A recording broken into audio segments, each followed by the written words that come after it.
Dental cavities may be humanity's most prevalent disease, affecting 35% of the global population. The average number of decayed, missing, and filled teeth has been estimated at more than 2 by age 12. In the United States, the oral health of our elderly may also be in a state of decay, with 1/4 of elderly persons missing all their teeth, and an estimated $100 billion of all that is due to sugar. Sugar consumption is considered the one and only cause of cavities.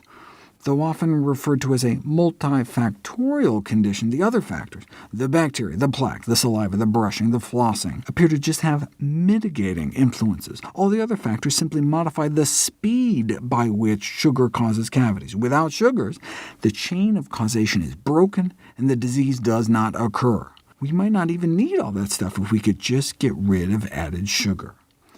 Studies dating back decades ago show that in countries where sugar consumption was very low, dental cavities was almost non-existent, and new analyses show that the lifelong burden of cavities increases as sugar intake increases from zero. The most comprehensive national data are from Japan, before, during, and after World War II, where the incidence of cavities tracked per capita sugar intake as it dropped from about 8% of calories down to just 0.1%, less than a teaspoon a week, before rebounding to about 14%.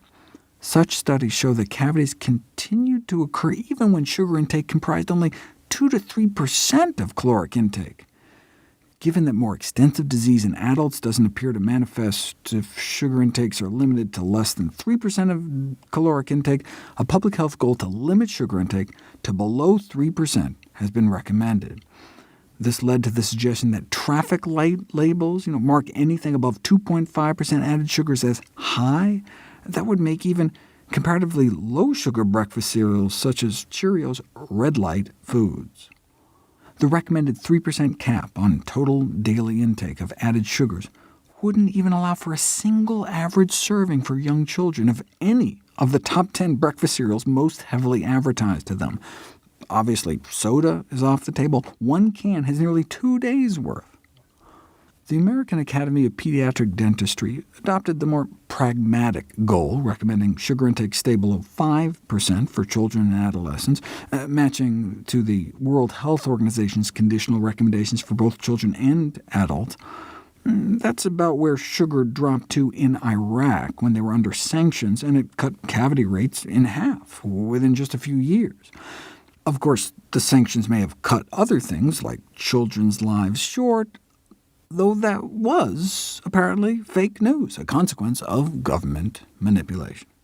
Anyway, if we were really interested in minimizing disease, the ideal goal would be to drop the intake of free sugars to zero, meaning added sugars. They're not talking about sugars naturally found in breast milk or the intrinsic sugars found in fruit. But when it comes to added sugars, there does not seem to be a threshold for sugar intake below which there are no adverse effects. An exponential increase in cavity rates for sugar intakes, even starting as low as 1%.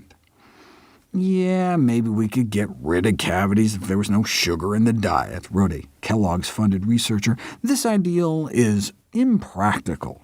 The dictatorial use of foods friendly to the teeth might promote dietary celibacy, not acceptable to all individuals.